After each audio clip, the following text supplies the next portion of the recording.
வங்கதேசத்தோட தலைநகரம் டாக்கா. அங்கே சமைலி அப்படிங்கிற பகுதியில் ஒரு அடுக்குமாடி குடியிருப்புல தங்கியிருக்கவங்க தான் ரகுமான் ஃபேமிலி. ரகுமான் வங்கதேசத்தோட சிறப்பு காவற்படையில் வேலை பார்க்குற ஒரு மூத்த அதிகாரி. இவங்க வீட்டுக்கிட்ட திடீர்னு ஒரு நாள் ஒரு துர்நாற்றம் அடிச்சிருக்கு. இவங்க மாடி வீட்டுக்கிட்ட 2-3 நாளாக இவங்க வீட்டில் இருந்து யாரையுமே காணும். பக்கத்தில் இருக்கவங்க உடனே போலீஸ்க்கு தகவல் சொல்லியிருக்காங்க. போலீஸ் வீட்டுக்குள்ளே பார்க்குறாங்க. பார்த்த போலீஸ்க்கு தூக்கி வாரி போடுற மாதிரி ஒரு சம்பவம் காத்துட்டு இருந்தது. அங்கே இவங்க பார்த்தது என்னன்னா, காவல்துறை அதிகாரி மஃபிகூர் ரகுமானும் அவங்களோட ஒய்ஃப் ஸ்வப்னா ரகுமான் 2 பேரும் கத்தியால் குத்தப்பட்ட நிலையில் கிடந்திருக்காங்க. இதை பார்த்த போலீஸ் உடனடியாக ஃபாரன்சிக் டீம் வர சொல்லி இன்வெஸ்டிகேஷனை ஸ்டார்ட் பண்ணுறாங்க. இவங்க வீட்டை பற்றி பார்த்தோன்னா, இவங்க வீட்டில் 4 பேர். மஃபிகூர் ரகுமான், ஸ்வப்னா ரகுமான் அப்பா அம்மா, இவங்களுக்கு 2 குழந்தைகள் இருக்காங்க. ஓஷி ரகுமான் அப்படிங்கிற ஒரு 17 வயசுக்கிட்ட இருக்கக்கூடிய ஒரு பொண்ணு, அப்புறம் ஓகி ரகுமான் அப்படிங்கிற ஒரு சின்ன பையன். இதோட இவங்க வீட்டில் ஒரு பணிப்பெண்ணும் வேலை பார்த்துட்டு இருக்காங்க. இவங்க குடும்பத்துக்கு என்ன ஆச்சு, இவங்க எப்படி கொல்லப்பட்டாங்க அப்படிங்கிறத பற்றி பார்க்க போகிறோம்.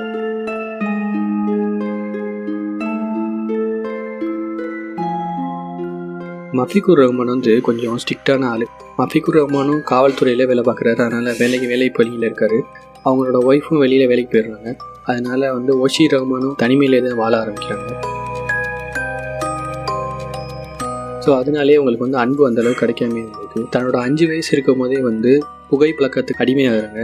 இவங்களோட பழக்க வழக்கங்கள் எப்படி இருக்குன்னா, நார்மலாக ஒரு 5ஆவது படிக்கக்கூடிய குழந்தை ஒரு சின்ன சின்ன பசங்கள்கிட்ட பேசும், சின்ன சின்ன பொண்ணுங்க அந்த மாதிரி அவங்களோட ஏஜ் குரூப்பில் இருக்கக்கூடிய பசங்கள்கிட்ட பேசும், பழகும். ஆனால் இவங்களோட பழக்கம் எப்படி இருந்திருக்குன்னா, ஒரு 26 to 40 வயசு அந்த ரேஞ்சில் இருக்கக்கூடிய ஆளுங்க, பிஸ்னஸ் மேன்ஸு, ட்ரக் டீலர்ஸு, இந்த மாதிரி ஆளுங்க கூடலாம் அவங்களுக்கு பழக்கம் இருந்திருக்கு. இவங்க மூலமாக இந்த பொண்ணுக்கு நிறையா ட்ரக்ஸ்லாம் கிடச்சிருக்கு. இந்த ட்ரக்ஸை யூஸ் பண்ணி அந்த பொண்ணு மேக்ஸிமம் டைமில் போதையிலே இருந்திருக்கு. இவங்க ஒரு 15-16 வயசு வரும்போது யூபா அப்படிங்கிற ஒரு போதைப் பொருளை யூஸ் பண்ண ஆரம்பிச்சிருக்காங்க. ஒரு கட்டத்தில் இந்த விஷயம் இவங்க அப்பா அம்மாவுக்கு தெரிய வந்தோடனே பயங்கரமாக கண்டிச்சிருக்காங்க. பெற்றோர்கள் விதித்த கடுமையான ஒழுக்க நெறிமுறைகளை அவள் கடுமையாக வெறுக்கிறா.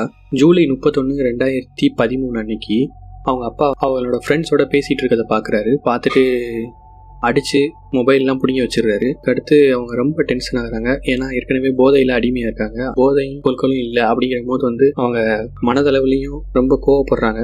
ஸோ அந்த மாதிரி நிலையில் இருக்காங்க. ஆகஸ்ட் 15, 2013 அன்னைக்கு ஓஷி பெற்றோர்களை கொண்டுட்டு வீட்டிலேருந்து கப்பிச்சு போகிறாங்க. இவங்க எப்படி இந்த கொலையை பண்ணியிருக்காங்கன்னா, இவங்க பெற்றோர்கள் டெய்லி நைட்டு காஃபி கொடுக்குறது வழக்கமாக வச்சுருக்காங்க. ஸோ அந்த காஃபியில் 60 தூக்க மாத்திரைகளை போட்டிருக்காங்க. அதுக்கு அடுத்து நைட்டு 2 மணி போல் திருப்பி எழுந்திரிச்சு இவங்க 2 பேரையும் கத்தியால் குத்தி கொண்டிருக்காங்க. ரிப்போர்ட் என்ன சொல்லுதுன்னா, அவங்க அம்மா உடம்புல 11 முறை கத்தியால் குத்தினதுக்கான அடையாளங்கள் இருக்குது. அவங்க அப்பாவை 2 முறை கத்தியால் குத்திருக்காங்க. அந்த இரத்த போக்குனால தான் அவங்க உயிரிழந்திருக்காங்க. இந்த பொண்ணோட சில ரத்தம் சாம்பிள்ஸு, டிஎன்ஏஸ்லாம் மேட்ச் ஆகுறதாகவும் சொல்கிறாங்க. ஸோ அதனால இந்த கொலையை இந்த பொண்ணு தான் பண்ணுச்சு அப்படிங்கிறது கன்ஃபார்ம் ஆகுது. இந்த சம்பவம் நடக்கும்போது 8 வயசு இருக்கக்கூடிய ஓகி அதை பார்த்துடுறான். கொலைக்கு பின்னாடி தம்பி மற்றும் வீட்டு வேலைக்காரியான சுமி 2 பேரையும் கூட்டிக்கிட்டு வெளியேறாங்க. தம்பியிடம் பெற்றோர் சிறிது காயம் ஏற்பட்டிருக்கு. அதனால அப்பா ஆஸ்பத்திரிக்கு கூட்டிகிட்டு போயிருக்காங்க அப்படின்னு சொல்கிறாங்க.